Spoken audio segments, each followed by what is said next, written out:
que c'est en écoutant Manitou, peut-être que c'est quelqu'un d'autre, je ne me souviens plus, que je me suis aperçu d'un problème euh, concernant Dieu, etc.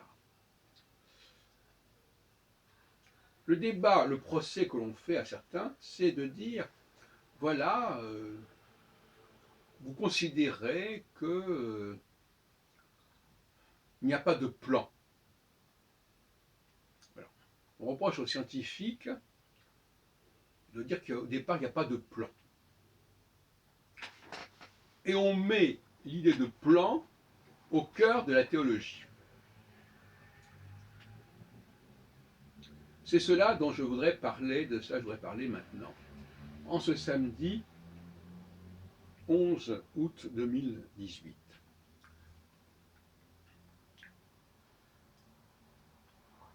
On sera d'accord avec moi que quand on est dans le domaine de la technique, on a des plans, on a des modes d'emploi, on a un objet qu'on a conçu, on fait des maquettes, des projets, etc. Donc tout ce qui est plan renvoie à ce que j'appelle le processus Faber, le Deus Faber, l'Homo Faber. C'est-à-dire qu'il y a un projet qui s'applique, qui se concrétise, qui se réalise, qui se matérialise. Alors, comment résoudre cette espèce d'aporie? D'un côté, le plan, qui est de l'ordre de la technique, et de l'autre côté, la religion.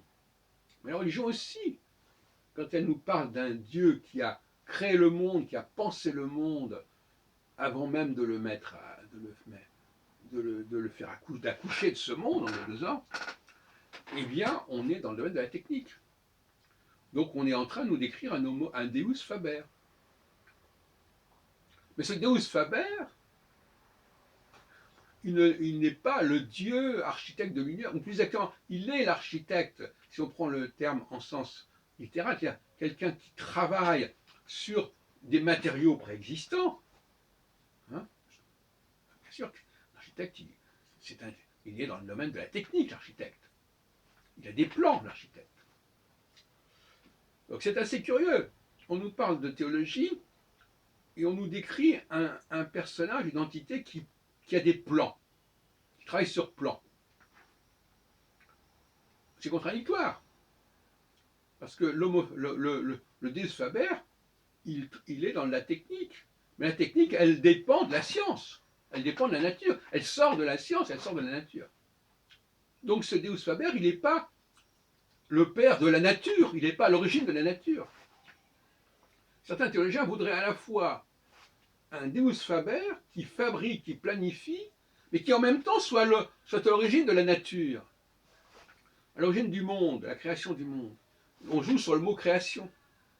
Création du monde, est-ce que c'est l'univers dans sa totalité qui serait originé comme ça, ou est-ce que c'est au contraire des mondes particuliers qui seraient créés, qui seraient planifiés en mettant en action toute une technologie? C'est tout le débat théologique aujourd'hui. Est-ce qu'on a un Deus Faber qui est un technologue qui élabore des plans et qui élabore des machines, plus ou moins sophistiquées, ou est-ce qu'on a un Deus originaire, Big Bang, qui serait à l'origine du monde? Pour moi, la lecture est très nette, très affirmée. La Bible nous parle d'un Deus Faber, un Deus qui a créé notre monde.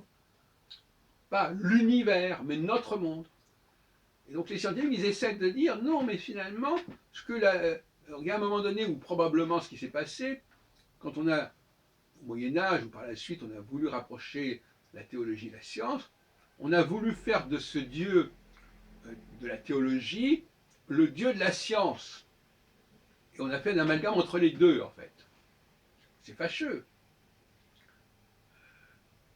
Les problématiques propres à la science, concernant le Big Bang, ou tout ce qui pourrait avoir un rapport avec le Big Bang, d'une manière ou d'une autre, peu importe, n'ont rien à voir avec les problématiques bibliques, qui elles sont celles de l'homo faber, de l'artiste, du créateur, du technologue, du technicien qui construit quelque chose, qui planifie quelque chose.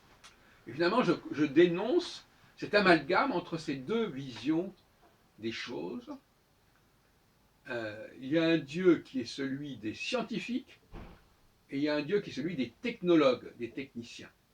Et ce n'est pas le même Dieu, sachant que bien sûr, les techniciens ont une dette envers la science, une dette envers la nature, personne ne dit le contraire, mais il n'en est pas moins vrai que ce n'est pas la même chose.